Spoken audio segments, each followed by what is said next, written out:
Bienvenue dans le podcast Écoute-toi, le podcast qui parle de psychologie et de développement personnel autour de la perte de poids.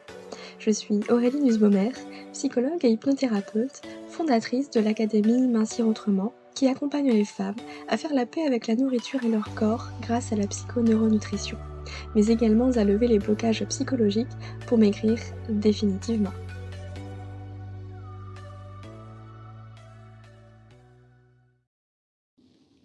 Bienvenue dans l'épisode numéro 77 du podcast Écoute-toi, comment s'autoriser à vivre quand on se trouve trop grosse. Alors ce titre peut paraître un peu étrange et pourtant si vous avez cliqué dessus pour l'écouter, c'est probablement parce que ça vous parle. Comment s'autoriser à vivre? J'ai volontairement choisi cette formulation parce que on entend bien derrière que c'est nous-mêmes qui nous empêchons de vivre. Et en réalité, on n'est pas les seuls à faire ça. On est plusieurs. Qu'on parle de poids ou de toute autre chose d'ailleurs. On pourrait même parler à ce moment-là d'auto-sabotage de notre propre bonheur. On le sait, hein, mais en fait, on ne peut pas s'en empêcher. On ne peut pas s'empêcher de vivre pour une raison X ou Y. Ici, en l'occurrence, c'est à cause du poids, de ce surpoids. Alors ça peut prendre diverses formes, hein. Ça peut aller de s'empêcher d'aller à la piscine ou à la plage parce qu'on se sent incapable de se mettre en maillot de bain en public, de ne pas aller à un cours de danse parce qu'on sait qu'on va transpirer nettement plus que les autres et on a honte de ça. Alors on préfère ne pas y aller. En fait, on en vient à redouter les sorties qu'on nous propose parce qu'on se demande si on va réussir à tenir le rythme d'une balade à vélo en famille. Si on va réussir à aller au bout de cette randonnée. Est-ce qu'on est capable d'aller jusqu'au bout sans être le boulet finalement qui va ralentir nos amis? On peut même aller jusqu'à s'empêcher d'aller vers les autres parce qu'on se dit qu'on est moins bien qu'eux. Et du coup, on passe carrément à côté d'opportunités, qu'elles soient professionnelles ou personnelles. Un peu comme s'il y avait un sentiment d'infériorité. Et c'est triste quand on y pense parce que, en fait, le point commun de toutes ces situations, c'est que rien de tout ça n'est vrai. Non mais vraiment, en fait, tout ce que vous vous dites là, c'est dans votre tête. C'est pas la réalité.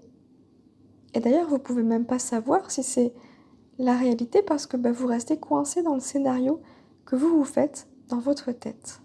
Le fameux «et si». Du coup, vous vous empêchez d'aller à la piscine parce que vous avez peur du regard des autres. Et si on vous jugeait? Et ça veut dire que c'est votre tête qui vous empêche de vivre. Et par votre tête, bien sûr, j'entends vos pensées. Et c'est toute l'histoire que vous vous racontez qui vous empêche de vivre. Vous savez, cette histoire-là qui tourne en boucle, et c'est toujours la même depuis des années. Et elle tourne principalement autour du poids, du surpoids. L'ironie de la chose, c'est que ça vous rajoute un poids supplémentaire sur les épaules, cette histoire. Le poids de la culpabilité. La culpabilité peut être de décevoir vos enfants parce que vous n'allez pas à la plage avec eux. De décevoir votre mari parce que vous n'avez pas envie de partager sa passion de faire des balades à vélo. Ou de vos amis parce que vous trouvez encore une fois une excuse pour refuser ce week-end super sympa, juste parce que y a une piscine. Et lorsque vous prétextez qu'il y a trop de linge, de ménage ou que sais-je à faire à la maison. Mais honnêtement, qui a envie de faire du repassage face à un pique-nique en forêt en famille, sérieusement? Et là, c'est la double peine parce que non seulement vous vous empêchez de vivre, de faire cette expérience, d'aller faire ce pique-nique en famille, et en plus vous vous infligez une corvée. Oui, parce qu'il faut quand même bien faire ce que vous avez dit que vous deviez faire avant que tout le monde rentre, histoire de rester crédible, quand même. Il faut bien que la pile de linge soit repassée quand les enfants et le mari rentrent à la maison, sinon, c'était la mauvaise excuse de dire que vous pouvez pas aller avec eux. Vous voyez un petit peu l'histoire? Mais c'est exactement comme quand vous dites que vous n'avez pas chaud par 40 degrés en été, hein, juste pour ne pas enlever votre gilet par peur de dévoiler vos bras en plein été, parce que vous avez un complexe dessus et vous ne voulez pas que les autres les voient. Mais je vais vous dire un truc.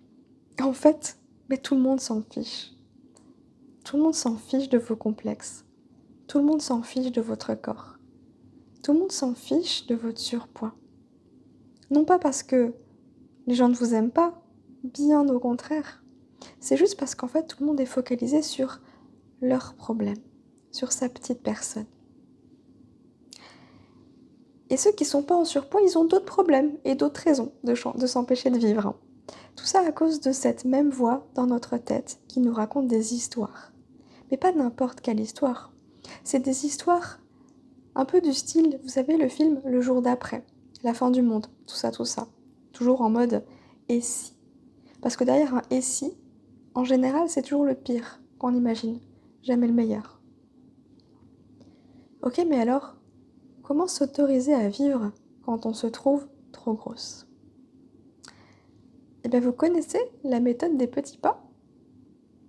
Tout simplement, je vous invite à faire la liste de toutes les choses que vous avez envie de faire, mais que vous ne vous autorisez pas à faire aujourd'hui.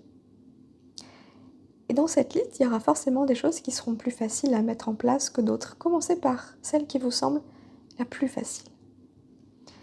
Et en fait, c'est en sortant peu à peu de votre zone de confort que vous allez pouvoir être rassuré. Au début, ça va être compliqué parce que votre cerveau, il est en mode panique. Il est en train de vous dire non, qu'est-ce que tu fais? Reste ici, reste dans ton canapé, on est bien, au chaud, en sécurité.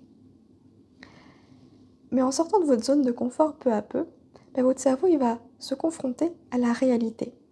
Et finalement, le scénario catastrophe que vous aviez imaginé, il perd tout son poids. Et vous verrez qu'au fur et à mesure, vous aussi.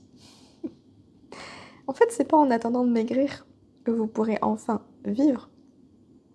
Parce que quand votre poids ne sera plus un problème, je peux vous garantir que votre cerveau il va trouver un autre truc sur lequel se focaliser. Tout simplement parce que l'être humain il est soumis au biais de négativité. Et là encore, c'est qu'une histoire de pensée. Le biais de négativité, je vous en avais déjà parlé. Pour rappel, c'est ce fameux raccourci dans notre cerveau qui nous fait voir en général les choses de manière négative. On a beau avoir plus d'éléments positifs dans une journée, on va retenir les éléments négatifs. Tout simplement parce que ça a permis à nos ancêtres, les hommes préhistoriques, de survivre. Heureusement qu'il y avait ce biais de négativité. Heureusement qu'à chaque fois qu'ils sortaient de leur grotte, ils se disaient « Oh, et si il y avait un danger là ?» Parce que c'est leur vie qui en dépendait. Mais aujourd'hui, vous pouvez sortir de chez vous en sécurité sans avoir peur d'être dévoré, sans avoir peur de manger une mûre dans la forêt qui n'est pas comestible et qui va vous tuer. On a les supermarchés qui veillent à notre alimentation. J'ai juste envie de vous dire, ne croyez pas tout ce que votre mental raconte. Vous n'êtes pas vos pensées. Votre mental, c'est un manipulateur bienveillant. Votre mental, on peut l'associer du coup à votre inconscient, à votre cerveau qui veut juste une seule chose, vous protéger. Et comme il a peur de tout, comme il ne connaît pas le monde extérieur, votre mental, votre cerveau, votre inconscient, il pense que vous êtes en sécurité uniquement dans ce que vous connaissez. Dans cette zone de confort, vous savez, qui est devenue inconfortable, c'est-à-dire votre quotidien. Et je sais qu'au début, c'est pas toujours évident de se détacher de ses propres pensées parce que, en fait, on est en train de croire ce qu'on pense. Pour nous, nos pensées, là, c'est vrai, c'est la réalité, c'est notre réalité. Alors pour nuancer un peu, rappelez-vous la dernière fois, vous avez fait un cauchemar. Peut-être que quand vous vous êtes réveillé, vous avez eu besoin de quelques secondes pour vous rendre compte que c'était pas réel et juste souffler. Mais ça semblait tellement vrai. Mais vos pensées, c'est la même chose. C'est juste une pensée. C'est comme si c'était une voix dans votre tête qui répétait chaque jour la même chose. Et la même chose, c'est les pensées négatives. Parce que c'est tout ce qu'elle sait faire, cette voix-là. C'est un vieux disque qui tourne en arrière-plan depuis votre naissance. Donc vous imaginez bien que depuis 30, 40, 50 ans, à force cette musique, vous l'entendez plus. C'est un petit peu comme quand on passe de la campagne à la ville. Au bout d'un moment, quand on vit dans un appartement, je sais pas, proche du tram, au début on l'entend ce tram, c'est chiant. Et on finit par l'entendre de moins en moins. Ça ne veut pas dire qu'il n'est plus présent, ça veut simplement dire que vous vous y êtes habitué. Et vous vous êtes habitué à cette voix qui vous raconte des trucs horribles, qui vous dit et si ça, et si ça. Et du coup, avant même de voir si c'est vrai, vous ne faites rien. Pour vous protéger, parce que vous pensez que en restant dans votre zone de confort, il ne va rien vous arriver. Et c'est vrai, effectivement, en restant dans votre zone de confort, il ne va rien vous arriver. Mais ça veut dire aussi que vous vous empêchez éventuellement d'être confronté à des choses incroyables et extraordinaires qui pourraient vous arriver. Parce qu'en sortant de votre zone de confort, oui, ça pourrait mal se passer. Mais qu'est-ce que ça pourrait bien se passer aussi? Et vous pourriez être surprise de voir à quel point ça peut nettement mieux se passer que ce qu'on imagine. Mais pour ça, on a besoin de s'y confronter. Donc, on commence petit, par cette petite chose qui vous semble acceptable. Pas confortable, mais c'est ok de la faire. Ça peut être peut-être juste de porter un vêtement coloré et de voir qu'en réalité, personne n'est en train de vous regarder. Personne n'est en train de se dire « Oh là là, qu'est-ce qu'elle nous a sorti aujourd'hui, la Michelle ?» Pas du tout. Tout ça, c'est juste cette voix dans votre tête. Et cette voix dans votre tête, en fait, c'est vous qui avez le contrôle. C'est juste que vous n'aviez pas conscience qu'elle était là. Vous n'aviez pas conscience de la place qu'elle prenait, de cette horrible musique qu'elle était en train de passer depuis des années. Vous savez, ce genre de musique qu'on déteste, on a besoin juste de l'entendre quelques secondes pour l'avoir dans la tête toute la journée. C'est ça. Alors, quelle musique vous avez envie de mettre maintenant, consciemment, dans votre disque dur interne, si on peut dire ça comme ça? Moi, j'ai envie de vous dire, choisissez un autre film. En fait, votre tête, c'est un catalogue Netflix infini. Vous avez des histoires merveilleuses. Et je sais que vous le savez parce que je suis persuadée qu'il y a quand même des moments dans votre vie, peut-être le soir avant de vous endormir, où vous vous mettez à rêver, à imaginer à quel point ce serait bien si et ça. Et dites-vous que ça peut devenir votre réalité à condition de faire le premier pas pour y aller. C'est comme, ça peut devenir le film que vous êtes en train de regarder à partir du moment où vous appuyez sur play sur la télécommande. Mais il y a un truc à faire. Et avant de faire quelque chose, il faut juste prendre la décision interne, mentale, d'y aller. Et ça, encore une fois, ça passe par vos pensées. Et croyez-moi que si aujourd'hui vous pensez que vous n'êtes pas capable, ça veut aussi dire que vous avez l'autre versant de la pièce, de penser que vous êtes capable. Parce que la vie, elle n'est pas binaire, c'est pas blanc ou noir, c'est tout à la fois, c'est toutes les couleurs de l'arc-en-ciel, c'est toutes les teintes. À vous de choisir laquelle vous voulez porter aujourd'hui. Un peu comme si vous vous mettiez devant votre armoire et que vous choisissez la couleur que vous avez envie de porter aujourd'hui. Que vous vous mettez dans votre téléphone, devant votre playlist et que vous choisissez la musique que vous avez envie d'écouter. Il y a des musiques qui nous dépriment totalement et il y en a d'autres qui nous mettent en joie. Choisissez celles qui vous font du bien. Quelle musique vous avez envie d'écouter aujourd'hui? Choisissez vos pensées de la même manière que vous choisissez la musique que vous avez envie de mettre là, sur le trajet maison-travail. Finalement, c'est aussi simple que ça. Ça ne veut pas dire que c'est facile, parce que c'est un entraînement. On a tellement été habitués à être dans ce mode pilote automatique que finalement on n'a même pas conscience de nos pensées. On a plus de 60 000 pensées par jour. Heureusement qu'on n'en a pas conscience. On finirait dingue. 90% de nos pensées, aujourd'hui, sont similaires à celles d'hier. Et 40%, je crois, sont négatives, ou même 60%, je ne sais plus exactement. Enfin, bref, il y a du boulot, il y a du chemin. C'est une incroyable opportunité pour commencer à changer, finalement, ce discours intérieur, cette histoire que vous vous racontez. C'est un petit peu comme, vous savez, les films maintenant de notre génération où on peut choisir, les films interactifs, pardon. On peut choisir si on va dire oui à cette question ou dire non. Et ça va changer absolument tout le film, toute la fin du film. Vous en êtes là dans votre vie. Votre film, il n'est pas fini.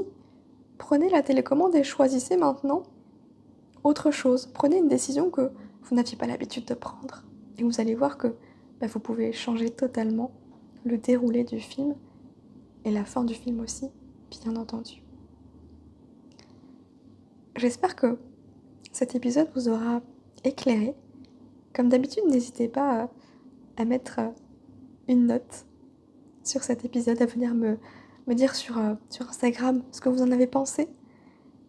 Et puis, je vous laisse cheminer un petit peu avec tout ça, mais gardez juste en tête que vous n'êtes pas vos pensées. Ok ? Donc moi, je vous souhaite une très belle journée. Je vous dis à bientôt. Prenez soin de vous. Si vous avez aimé cet épisode, je vous invite à le partager et à noter le podcast avec 5 étoiles sur Apple Podcast afin de le faire grandir et découvrir à d'autres femmes qui ont besoin d'entendre ce message. Je vous remercie pour votre soutien. Je vous dis à très bientôt. Prenez soin de vous.